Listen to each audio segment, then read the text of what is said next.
But as Mr. Dirks let us know. You can't say that.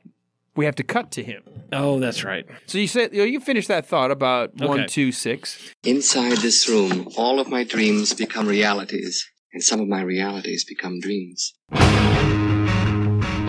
in the wide, wide world of sports is going on here?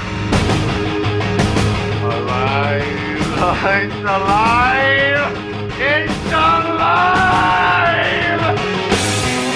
You are listening to The Wilder Ride, getting wilder by the minute. Here are your hosts, Alan Sanders and Walt Murray. Welcome back, everyone, to The Wilder Ride, getting wilder by the minute. It's a podcast where we are breaking down and celebrating the films of Gene Wilder 1 minute at a time, and we are currently analyzing the film Young Frankenstein. I'm your host, I'm Alan Sanders. I am your co-host, Walt Murray. Joining us once again is David Smith from the Airplane Minute. Welcome back, Dave. It's good to be here. Unfortunately, I forgot my pitchfork and torch.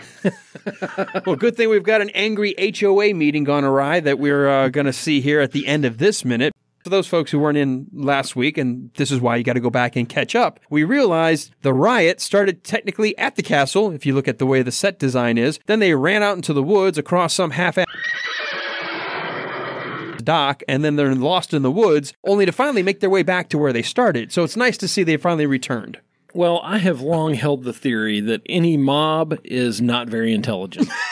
There's a different mentality once the mob breaks into its mob mentality. There is no brain for the mob. It's just a mass insanity. None of us is as stupid as all of us. Yes, exactly right. That is exactly right. Well, let's go ahead and set the table at the very beginning here, minute number 99. We will continue with a bunch of machines being now shut off by Igor. And we do end with that angry mob breaking through a door. And Inspector Kemp has finally rallied his troops at the end of this minute, and he's going to be arguing something or saying something in German, so we're going to have to check that out when we get a little closer to that piece of the discussion. But let's start off at the very beginning here with the machines. We had just ended yesterday with Igor basically shutting them off, it's finished. And now we're going forward with him actually flipping every possible switch, including the one that looks like it was initially labeled the works. For some reason, the works are not working upstairs. They're only working down here now. Downstairs, yep. And the lights in the rest of the room finally come on. So apparently there was a serious power drain going on while everything was up and running. I kind of like that they thought through that. You know, and I know that they needed the dim lights for the other stuff going on there. But I think it's great that as soon as he throws that switch and the power surge is gone, all the lights come back up. It just kind of shows that they were thinking ahead. Yeah, it's kind of like a Christmas Vacation where when he turns on all the lights, the whole town goes down. There's a serious drain on the power grid. Yeah, that whole movie, we could now spend the rest of the afternoon because it's one of my favorites. But yeah, and they have all those plugs plugged into that one outlet at the back. It's not unlike what they're doing here, I guess. So, and then he has that one rogue little machine that's kind of like the old pinball. Yeah, and it's so annoying, the little snappy popping sound it's making as it's going through its thing.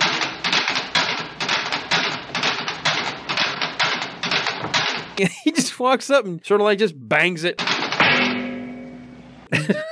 Finally goes out. A good reminder that it's a comedy. It is a comedy. Speaking of reminders that it's a comedy, he grabs what looks like a voltmeter off that same piece of equipment after banging it, and he extends a lead, and he's just putting it on top of the metal that's the cap surrounding Dr. Frankenstein's head. The hell is he measuring? All I could figure is he was just checking to make sure that they were still alive, that they were still with a voltmeter? Well, I mean, you know, it is Igor. Why would anybody be using a voltmeter on a salad bowl on top of Dr. Frankenstein's head? Well, you know, the brain does conduct electricity. Yeah, this is true. This is true. Right? Is that what he's doing? Is he checking to make sure that the electricity is no longer running through it, that it might be safe to touch? He's worried about there being a charge? All I can say with Igor is there's always a madness to the method and a method to the madness. You gotta be kidding. But I will say this about Inga. This is the first time I think that we've seen her hair like that. She never looks bad. She always has she's just a very beautiful woman. Well, I think if you remember when they were upstairs and it was kind of windy, she had to keep trying to pull her hair back out of her face so we could see it. And I guess the filmmakers decided we're putting her back to the screen a lot and she's going to be moving around a lot. Let's pull it back into the ponytail so at least we can see face. Well, and both of them have a very professional look to them. Well, I mean, Igor as much as he can. But, he's wearing the lab coat. He is wearing the lab coat. And I think the last time they did this, he was in that Gordon's Fisherman rain jacket. So they've both kind of stepped up their game as far as lab assistants go. I want to go back and continue, and Dave, I want you to weigh in on this, just this whole idea. They've had all this electricity running through. Igor takes a voltmeter and puts it on the salad bowl, but as soon as we move in close, you see fluids pumping through all of the tubes that are interconnecting. What's with the electricity? Man, I don't know. And I noticed when we were watching the minute before this, when it does cut to that close-up of Gene Wilder and and you can see this dark fluid flowing through these tubes, we talked about yesterday that there's some sort of soul transference going on. We're not quite sure what's going on. And you would expect maybe more of an electricity, but like what fluid? I mean, are they like doing a blood transfusion here or what? I don't understand what this fluid I'm is. no scientist, but I think it's brain juice. The Foley artist was great. Sorry, go ahead. I was just saying, I'm not a scientist, I'm not a doctor, but I think that's brain juice is what's going back and forth. It's not brain juice. It'd be clear. Dude, it's brain juice. It'd be clear. Well, no, brains are kind of reddish. Would you stop? You're just being stupid now. Well, okay. Sorry. Some things speak for themselves. You don't need to call them midichlorians. You just know it's the Force. Well, Dave, I think what you were saying, I'm the same way. I'm seeing these like jets and splurts and gurts and the sound that's going with it. It's like goo is transferring back and forth between them. Yeah, and the Foley artist did a great job too because you could hear it moving. Well, yesterday you brought this up and we kind of cheated a little. We kind of laid into the fact that this is a very specifically timed event, which we hear Igor and Inga say in this minute about, he said, 15 minutes, not a second more. You brought up yesterday this idea, the transference in your mind meant complete changeover. That's originally what I thought, yeah. And I posited yesterday that, maybe that's what could happen if you let it go too long. That Dr. Frankenstein could lose who he is completely, merging whatever he's transferring to the other and then taking on all of the bad traits for himself. So maybe that's what the time limit's for. Yeah, and they had kind of talked earlier about an imbalance, and maybe that time gets them in perfect balance. And that he's having to give up part of himself to the creature, and maybe if he gives too much, it's a problem, and not enough, it's obviously a problem. Yeah, that makes sense.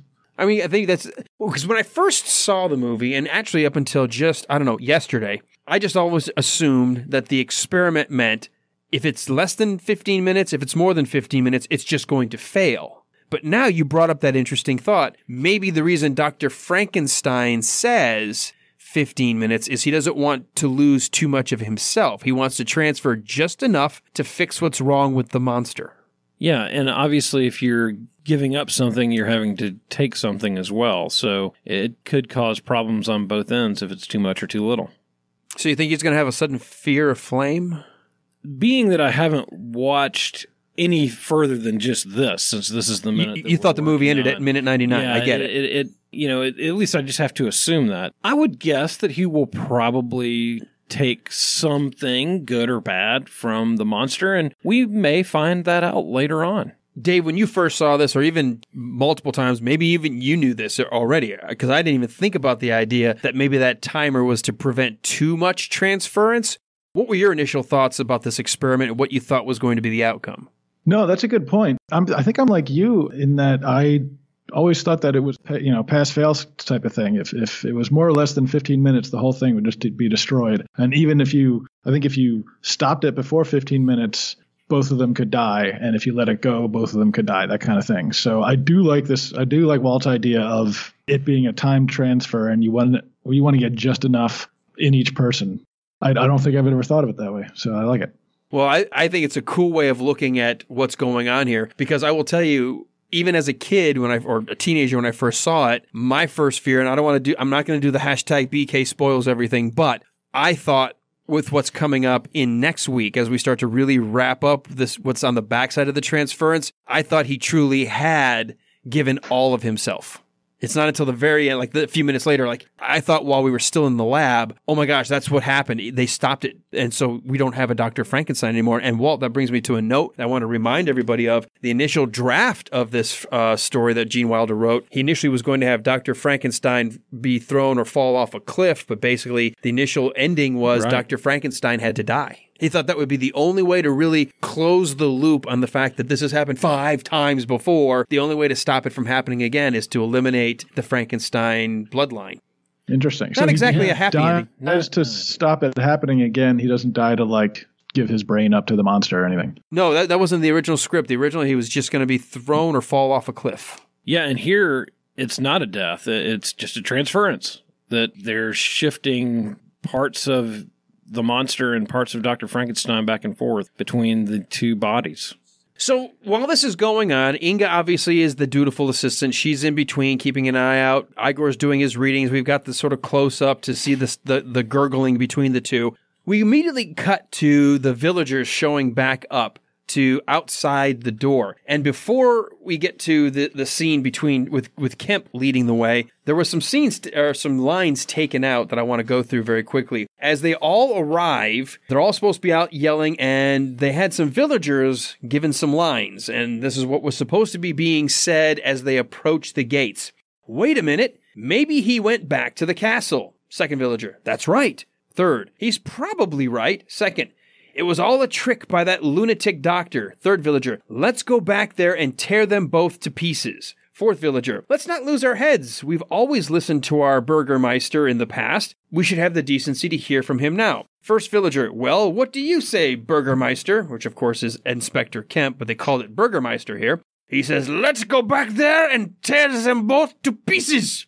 And the assorted villagers, which we do hear as they approach the doors, you hear people saying things like, yay, back to the castle, kill them both. So if you pay very close attention as they're first approaching the door, you hear the lines, kill them both. And, well, this is a reminder they took this scene out, but that explains why, when we saw the villagers last week leaving, it was supposedly looked like they were heading to the castle, but it looked like they had just left the castle. There was a shot where they were supposed to have arrived at the castle and got tricked into leaving the castle as if the monster wasn't there. So that's why these lines about, oh, he tricked us, let's go back to the castle. Well, it explains why all the editing changed around a little bit. And the term Burgermeister that they use is kind of an interesting one. The first time I ever heard that was, of course, the Burgermeister Meisterburger. Now, the main reason for all this gloom was the mayor. A mean old grouch of a fellow who was known as Burgermeister Meisterburger.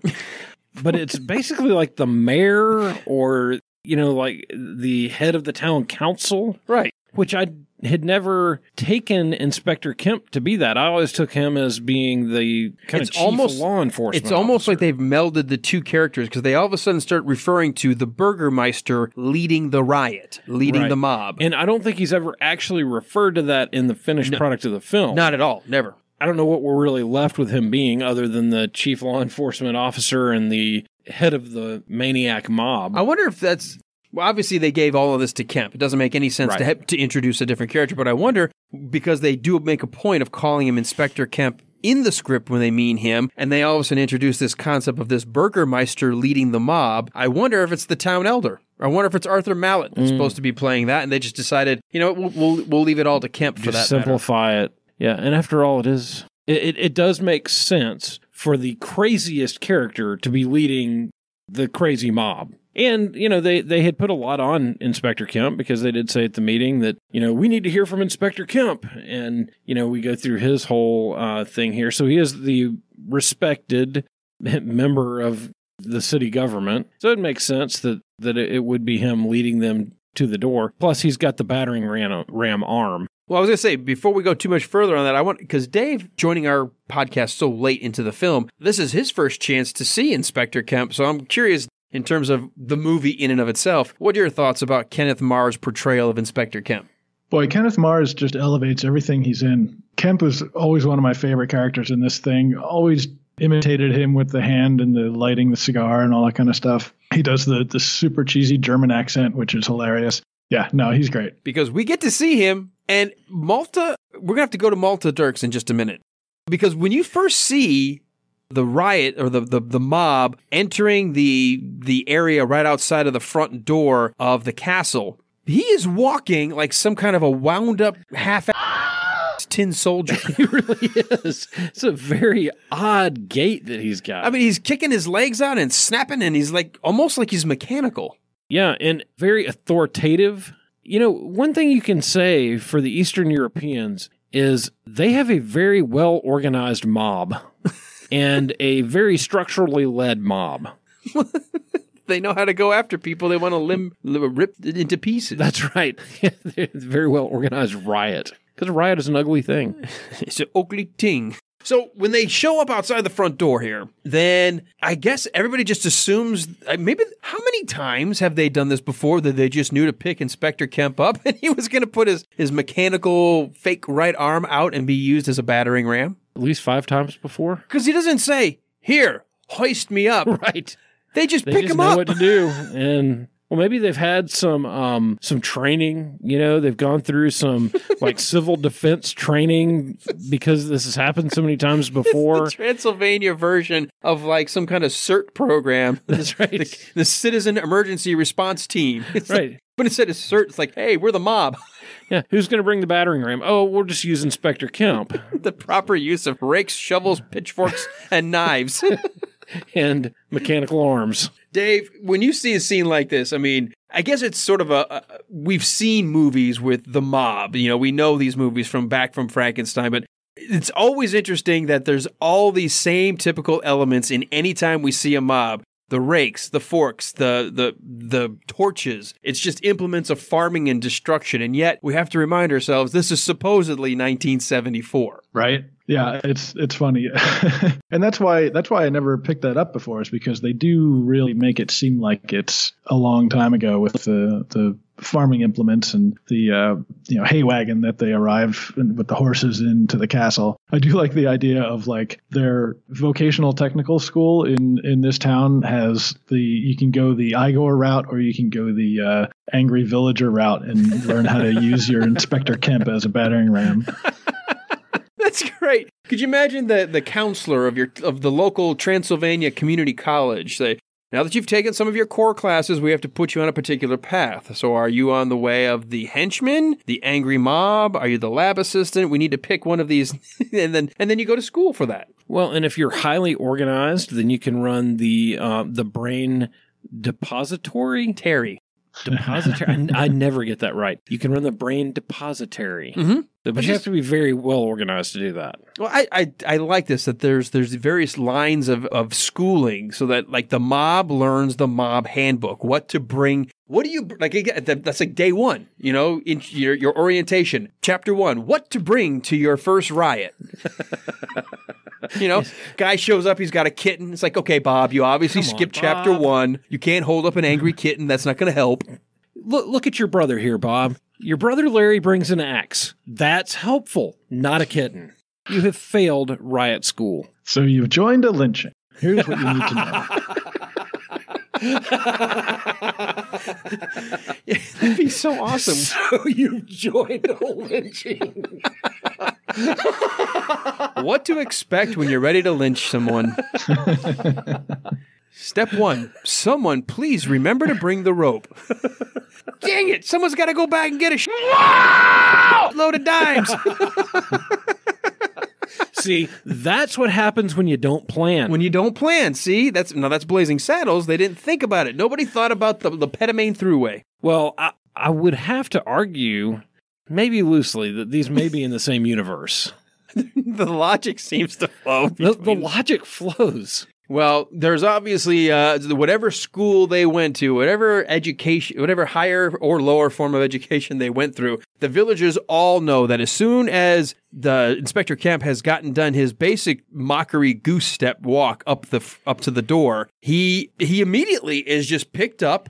Like, I don't know, like we're at some kind of a heavy metal thrasher concert. He's immediately picked up and he's on 4 or 5 villagers on each side, and they They use him like a battering ram. In fact, he even gives them the countdown. He says, well, I think it's a countdown. He says something in German, and it's on the fourth word. They all of a sudden go plowing forward. You know, I don't know German. Do you? I took a couple years of German in high school. I took a year of German in high school. And it's funny that you say that because when they do the count, I always thought, because he does 1, 2, 3, I always thought he jumped to 6. 1, 2, 3, 6! 1, 2,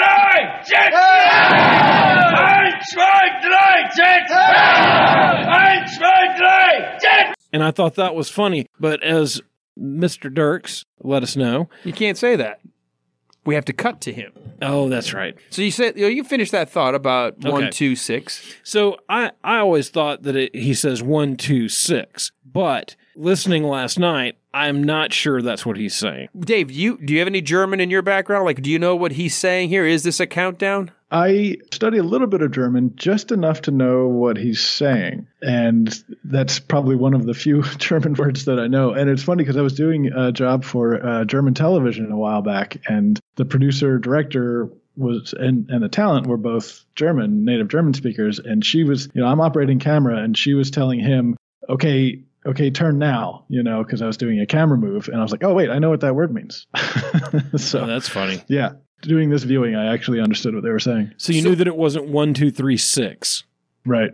Okay. But, growing up, I'm sure I had no idea what that fourth word was. Well, I want to make sure we get an actual expert to weigh in on this and confirm or deny what's happening here. We actually need to, one more time, head on over to our good friend over in one of the beer gardens. He's having his little oompa music in the background. We're going to head over to Malte Dirks, our German counterpart, to tell us what is it Inspector Kemp is saying and what does he think about the inspector being used as a battering ram. So, Malte Dirks, what's it like in Germany right now? What do you think about this scene?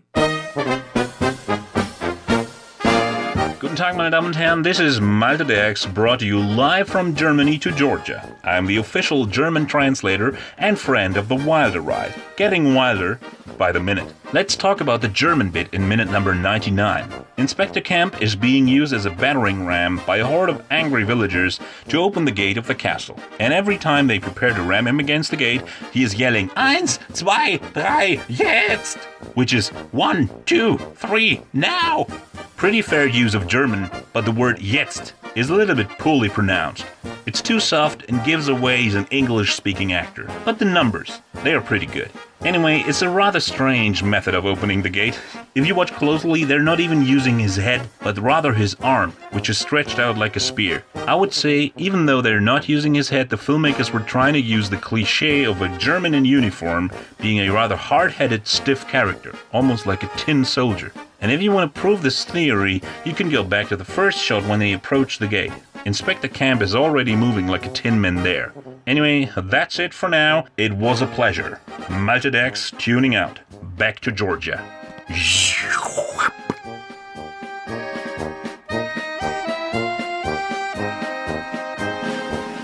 All right, well, thank you, Malta. We appreciate you taking time. I know it's heavy drinking over there in Germany. We appreciate you being part of the Wilder Ride. So, Dave, did he confirm what you thought the inspector was saying? Yeah, so he's saying 1, 2, 3, jetzt, which is 1, 2, 3 now. Although Malta was right, his pronunciation of jetzt, he says it's spelled with a J, J-E-T-Z-T. But in German, you pronounce that J as a Y sound, but Kemp is saying the J there, so he's saying jetzt. So his pronunciation was a little bit off on that fourth word, but it was close enough that I got it. Now, one thing, Walt, you and I are going to have to scold our German counterpart because we bring him in as an expert. Like, he is our German counterpart. He is German. That helps. Because it does. You don't go find, a Japanese guy to be your German counterpart. That's right. We didn't go to Canada to find our German expert. Right. We went to Germany. Right. But apparently, Mr. Dirks has not watched Young Frankenstein. He has not. We're going to call him out right now on this podcast. That is right. The Emperor wears no clothes. How in the hell do you not know that Kemp has a mechanical arm? How do you not know that? Yeah, he definitely blew that. We're going to have to come down on him pretty hard. It's either that or maybe he's had one too many pints. That is always a possibility. And knowing him, that is a very strong possibility. But in all fairness, we appreciate what Malta has given us. Dave, when you watch this scene now, that he uses his arm as the battering ram, what are your thoughts? Well, it's great because it plays up the whole fake arm bit. You know, I love just reviewing in my head, and you guys have already covered this, but the lighting of the cigar, the little dart playing bit. You know, it's just like the third or fourth joke about his arm so far, and I think it's great. I think, and the fact that like we were talking about before, the fact that they just picked him up without having any previous discussion because they knew, hey, his arm is the strongest thing we got to break through this door, so let's just do it. You know, something I've got to bring up, and I hate it because it's a family-friendly show, but I had no idea just how inappropriate this particular scene was. Like, just how the reference, because you've got Inspector Kemp putting his hand between two big knockers.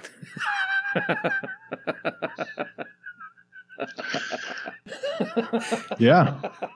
I mean, he's putting his hands between those giant knockers. Repeatedly. Well, which, if you're going to do it, you might as well do it repeatedly. Yeah. He's just doing what all guys want to do, right?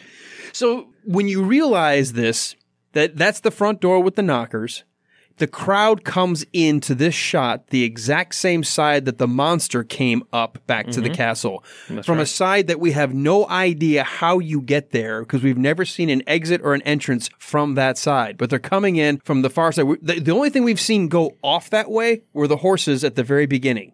That's right, because when Inspector Kemp came for his visit, he drove right back out the way they came in. the way they're supposed to come in. So that must mean that there's the villagers all, when they got lost, they actually ended up in the stables.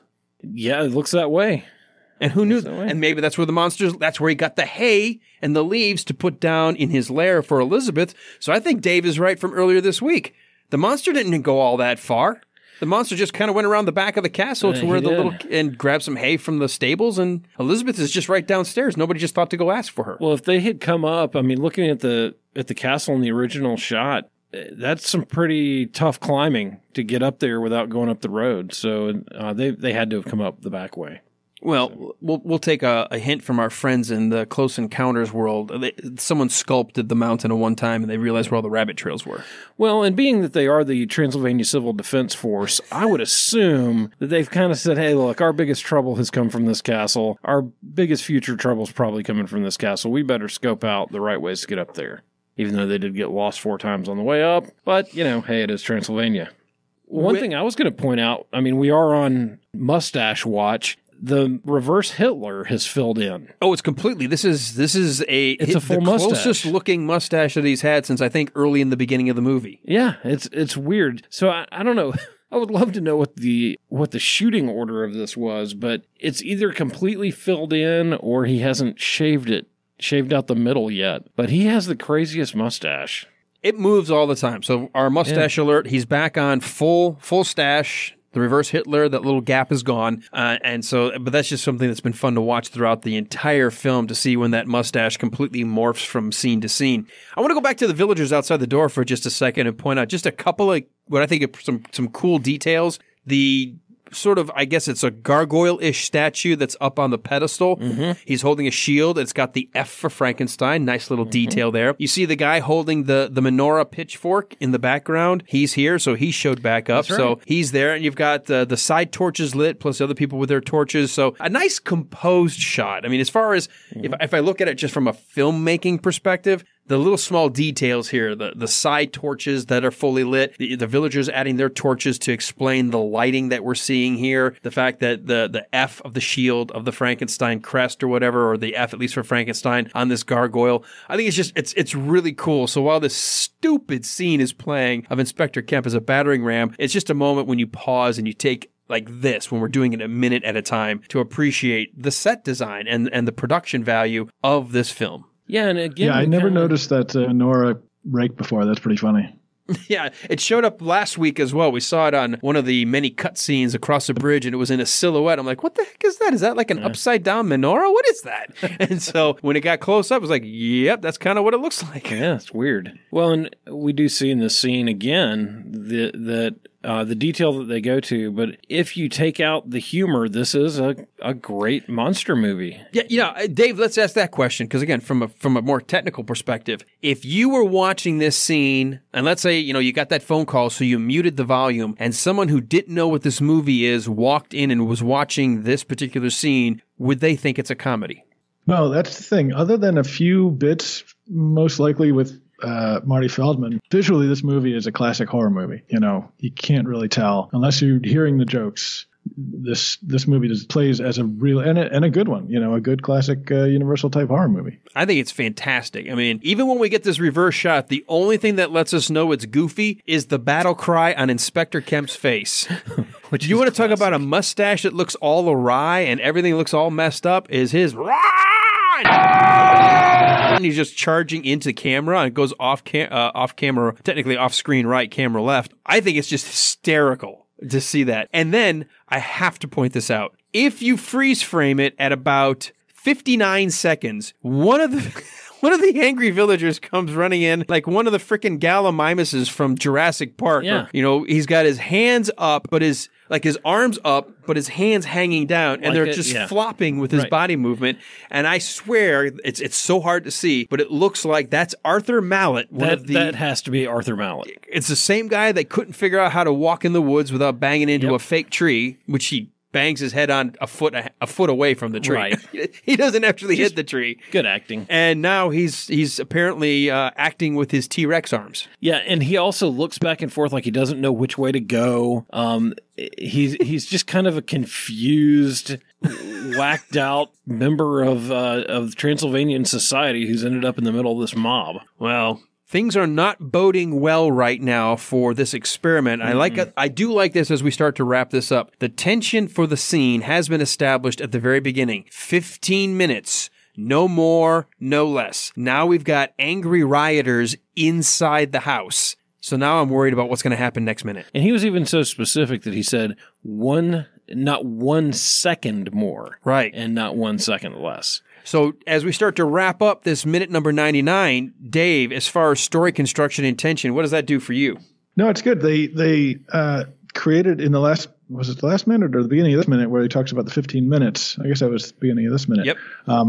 That creates the tension. And now we're going to see the various cut back and forth from the villagers to the lab, to the villagers to the lab. And first of all, we don't know exactly what the experiment is. So we don't know what the stakes are other than both of their lives are at risk. We know the villagers are out for blood, even if they lost a couple of those lines that were in the script. And we're just worried with Inga and Igor about what's going to happen.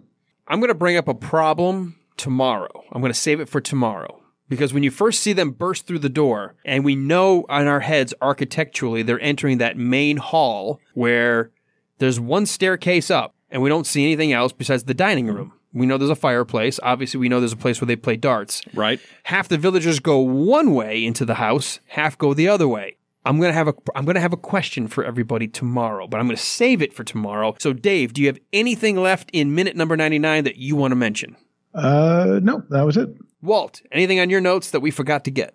I think we've hit it all. I think we have as well. I want everyone teased, poised, ready for my problem tomorrow. I have a question that I don't know how I can answer. Maybe you guys can help me out, but you're going to have to come back tomorrow for minute number 100. We hit triple digits in episodes. And before I tease what's coming in tomorrow, Dave, you've been with us all week. I'm hoping we can get you for one more day. You feel like coming back one more time? I think after a good night's rest, I can do one more of these. All right. Well, let's, in the meantime, let's let everybody else know where they can hear more of your analysis on well, at least you got a couple of podcasts, but one, certainly a zany podcast, the Airplane Minute. How do they find you? Yeah, so Airplane Minute can be found over at neosaz.com and, of course, on iTunes and all the other podcast locations. Walt, what about us? Where can people learn, actually, or participate with our listeners? It would be great if everybody would jump over to Facebook and go to facebook.com/The Wilder Ride. And if you have not already, please join the listeners group. And we try to pay attention to who joins the regular group, the public page, and who has not joined the listeners group. And we try to get you over there for even deeper discussion discussions and that sort of thing. So if you have not joined the listeners group, please take a minute just to fill out those couple of questions and join our group, join the discussion. I was looking through some of the production photos the other day, and it is really almost shocking with some of them to see the color photos from the set versus the black and white film. And but there's some great discussion going on, some polls and some other things that you definitely want to be a part of. All right. Come back tomorrow, minute 100. We're going to start with the angry mob that has already broken past the outer doors, storming in through the castle. And we are going to end with a voice we have never heard, at least not this way. The last time we heard this person speak, he had a very garbled, "Put it on the Ritz." Instead, we're going to hear, "I am the monster," to which Kemp will say, "Oh, yeah, I see that." And that's a lot to fill in for a Friday. So you guys want to come back tomorrow for this, the Wilder Ride. And get to enjoy the fact that a ride is not a ugly thing. It is a weird thing. So I signed up to take Riding 101, but I was told I need a prerequisite in something else. Can you guide me in what I should take if I want to be a professional rider? Well, we at the Transylvania Civil Defense Department take these things very seriously. I thought he was going to say something. I was, but it was something that was unrelated to rioting, so I decided to hit on it. Well, our flow of consciousness here is very... So here's the thing, is I knew I earlier in the thing we were talking about German, I totally missed a joke where I could have said, "I know a little German. He's sitting over there." No! Great, top secret. That's is awesome. Awesome reference. Oh, I know a little German. He's over there. And the little dude later was like, "Hey!"